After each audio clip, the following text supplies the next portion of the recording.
Hello everyone, welcome back to Mimi's Place. I am Sandy. Thank you so much for joining me today. I am going to be showing you folks what I have for sweets and treats that I keep in my stash all the time. These items are not in any particular order, so I'm just going to go through them and tell you what I use them for. Okay, I love different flavorings, and I like almond flavoring. I like almond flavoring a lot. There is some Italian almond cookies that we make, the biscotti, that goes really good in it. And also, I like it in the egg mixture when I'm making French toast. So that's just me, but that's what I like. Next up is lemon. The lemon is great for muffins and frosting and pound cake. The same with orange. Orange extract adds a different flavor. A lot of times people don't expect it. So if you want to do something a little special, use orange. And of course, good old, plain old vanilla. We know that vanilla extract is good in everything. Cookies, whatever you're baking or making, most recipes call for vanilla extract. I also like to keep several boxes of Jell-O on hand. And Jell-O is just a very refreshing, soothing, thirst-quenching little dessert. It's light. It's good if someone doesn't feel well. It's good if you want something a little sweet but nothing heavy. So I always like to have various flavors of Jell-O. What I noticed is my Aldi only carries orange and strawberry. Yeah, so when I want different flavors, I have to go somewhere else. Now, I don't use sugar-free anything. I think I picked this up by accident, but it's here and I'll use it. Pudding. I like to have chocolate and vanilla pudding mixes available at all times, and I am out of chocolate. When I finish up the vanilla pudding mixes, I'm going to start making my own pudding from scratch. But in the meantime, here you go. I love to have pudding on hand. What is your favorite flavor of pudding? I like pistachio. I like chocolate. I just don't like butterscotch. I don't know. Is butterscotch pudding still a thing? In a pinch, a brownie mix is always good to have on hand. It mixes up in no time, and it's just really good to have, very convenient. I have 2 left, and when they're gone, I will be making it from scratch all the time.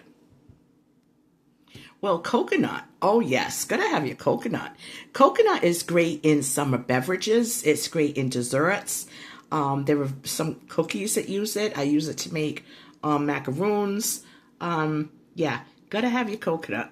And at the end of the video, you gotta watch to the end. I'm gonna let you know what my favorite dessert is.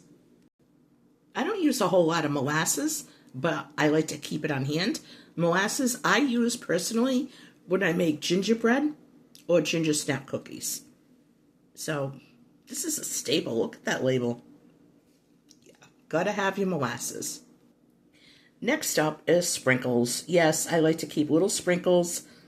You just put a few of these on something that you made. Either you could just make a sugar cookie, put these on top before you bake them. You can sprinkle them on some ice cream. You can sprinkle them on frosting, or if you frost brownies and you want a little color, they're just fun. You're going to have some fun. So I always like to have sprinkles. This is the only maple syrup I will ever use.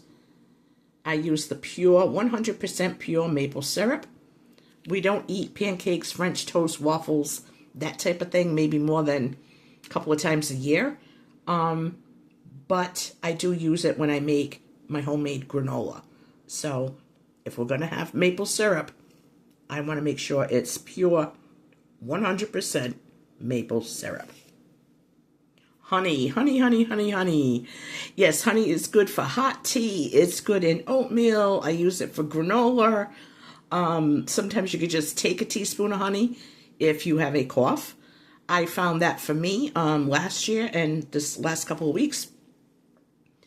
This with honey with hot water and lemon has really helped me. So it's always good to have honey on hand. I'm sure there are other things that you could use it for, but that's what I use it for. So gotta make sure I keep my honey stocked up. Well, wouldn't you know, I forgot to put one jar out. But that's okay, right? I'm going to go through these one by one. Dry fruits. Dry fruits are great in oatmeal. They're great in a salad. They're great to pick on by themselves. You do have to be careful because of the sugar content. I think it's more, it's like you're getting the same amount of sugar as you would in a very tiny amount of product. So I think, it's like the mind is playing tricks on you. You think, well, I didn't have that many. Well, technically you did. So, but I love dried dates. They just have this sweetness to them. They are just so good. This is my favorite thing to put in oatmeal. I do have a big tub of raisins, which I forgot to take out. But I was putting raisins in my oatmeal all the time. And for some reason, I switched over to like just 3 or 4 of these little pieces of chopped dates. Boy, are they good. Does anybody else do that? Apricots are great. I love apricots. These are great for many reasons. Good to have in the house for medicinal reasons. Let's just put it that way. Chopped up, you can make a trail mix with all these items. Throw in some peanuts or some almonds, and you got your dry fruit. Cranberries, dry cranberries, I have to have in chicken salad. It goes so good. So I need to replenish my dry cranberries. Next, I have golden raisins in addition to regular raisins. I can't tell the difference, but they look pretty. So now you know what I keep in my stash. There is something else that I didn't have. That is chocolate chip morsels. However, I promised you that at the end of the video, I would let you know what my favorite dessert was. It doesn't matter if it's made from scratch, if it's bought in a store, although I can't tolerate store-bought things, or if it's a mix that you make at home. I love the classic white cake with coconut frosting. What I love more than that is the coconut cake. So when I do make this, I'm going to add some coconut to the mix, and then I'm going to make my own frosting and top it off with some more coconut. And that is Mimi's favorite dessert. I bet you thought it was something chocolate. Well, it isn't. M&Ms are good to have to add to cookies and brownies and things like that if you want to really sweeten it up, or put them on top of a ice cream sundae. But I didn't have any, so the 2 things I'd like to keep in my house for baking would be chocolate chip morsels and M&Ms. But I'm debating on the M&Ms because I have an M&M weakness and I'm not supposed to have them. So I don't know about that. I just think I'm going to take the chocolate chips.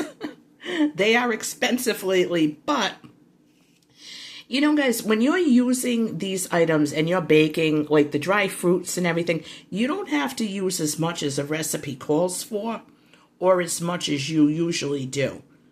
You could cut it in half. No one is going to be mad if they get a few less chocolate chips in their cookie. So I know that they're expensive, but try to get like 1 batch of chocolate chip, 2 batches of chocolate chip cookies out of 1 bag of chocolate chips, because they are pricey. But anyway, I just wanted to thank everyone for watching this video and supporting me again. You guys are the best. Now you know what Mimi's favorite dessert is. No, it is not chocolate. It is coconut cake with coconut frosting. Thank you so much. Leave a comment below. Let me know if you use any of these items and what you use them for. Is there something I forgot? Something I didn't think of? I love to learn, and I love to find out what other people are keeping in their baking stash. Thank you so much for watching, guys. I will catch you on my next video. Be blessed.